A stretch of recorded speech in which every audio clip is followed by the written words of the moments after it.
আসসালামু আলাইকুম, কেমন আছেন সবাই? তো আমরা আজকে লুপ নিয়ে আলোচনা করব। আমি প্রায় 2-3টা ক্লাসে লুপ নিয়ে বলেছিলাম, আজকে সেই সময়। তো চলুন শুরু করে ফেলি।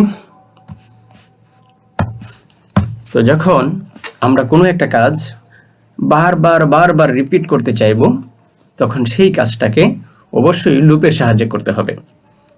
যেমন ধরুন, আমরা একটা লিস্ট নিলাম স্টুডেন্টস,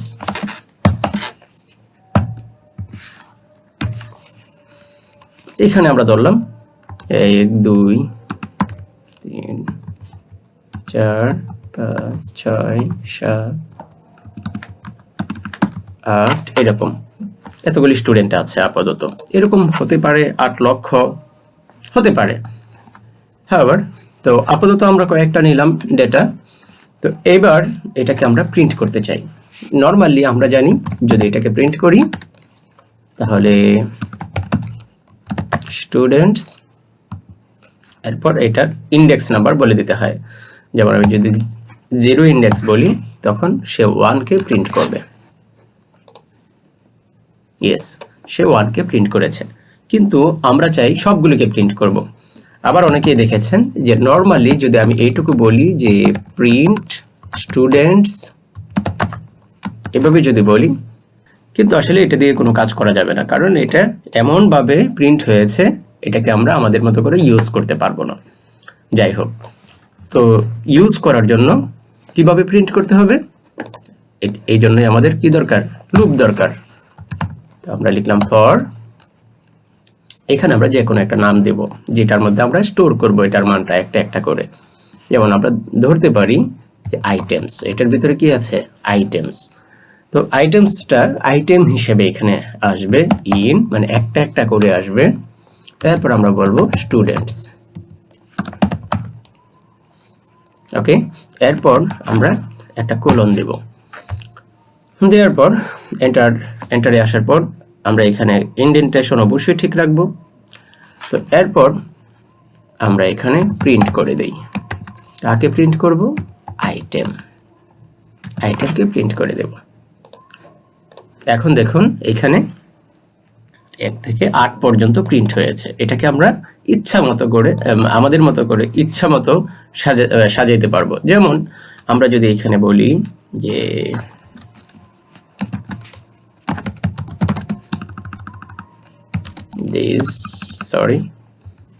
this is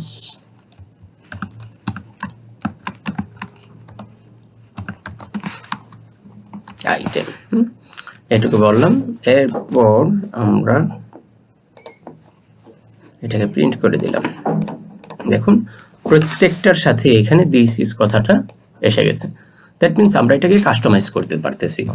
সো এইভাবেই আমরা কি করতে পারি, লুপের সাহায্যে একটা লিস্ট, ডিকশনারি অর টাপল যাই হোক না কেন আমরা কি করতে পারি, প্রিন্ট করতে পারি।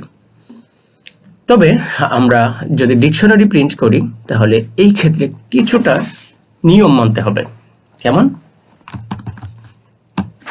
যেমন ধরুন আমরা একটা ডিকশনারি নিলাম যে STDIC মানে স্টুডেন্ট ডিকশনারি। তো এখানে আমরা এই পর্যন্তই আমরা দিলাম। তো আমরা এটাকে যদি প্রিন্ট করতে চাই তাহলে কিভাবে প্রিন্ট করব আসলে, তো এটার পর আমরা প্রিন্ট করি। আমরা এখানে দিই ফর, আমরা এখানে আইটেমও দিতে পারি, অন্য যে কোনো কিছু দিতে পারি। তবে আমরা এই যে এটুকু জানি এটার নাম হচ্ছে কি আর এটার নাম হচ্ছে ভ্যালু। যেহেতু এটা কি, আমরা কি এর কে ইউজ করলাম আর ভ্যালু এর ভি ইউজ করলাম। ইন কিসের মধ্যে, STDIC এর মধ্যে আছে ডট, একটা আইটেমস নামে একটা ফাংশন আছে, এটা অ্যাড করে দিতে হবে কেবলমাত্র ডিকশনারির ক্ষেত্রে। এটুকু মাথায় রাখতে হবে আলাদা। যাই হোক, তো আইটেমস নামে একটা কি আছে, ফাংশন আছে। আমরা জানি ফাংশন লিখতে গেলে এইভাবে ফার্স্ট ব্র্যাকেট দিতে হয়। ওকে, এইবার আমরা যদি প্রিন্ট করি যে কে, এরপর হচ্ছে প্লাস প্লাস দিয়ে আমরা যুক্ত করতেছি, একটা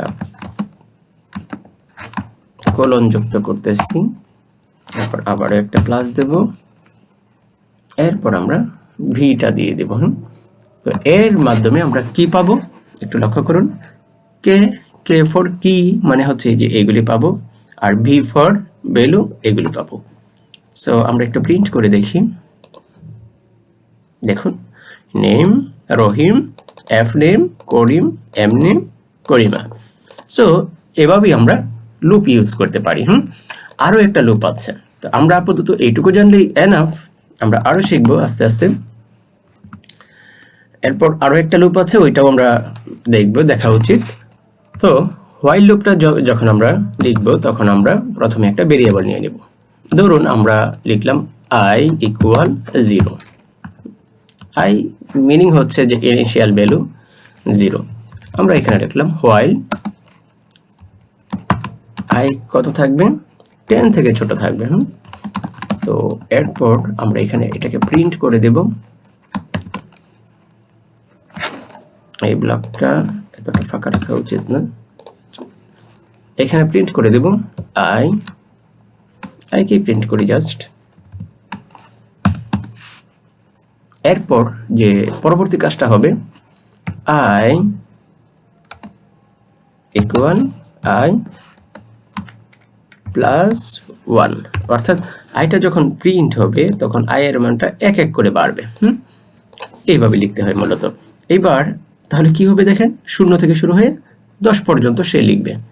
ওকে, অথবা আমরা যদি ধরি 1 এবং এটাকে যদি বলি 11, তখন কিন্তু আরো সুন্দর হবে, তখন 1 থেকে 10 পর্যন্ত লিখে ফেলবে।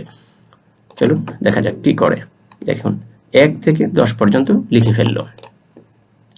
এইভাবে করে আমরা হোয়াইল লুপ দিয়েও অনেক কিছু করতে পারবো। তো প্রথম একটু জটিল মনে হলেও যখন বারবার প্র্যাকটিস করবেন তখন আরো বুঝে যাবেন এবং রেডি হন অ্যাডভান্স লেভেলে প্রোগ্রামিং করার জন্য। Thank you so much.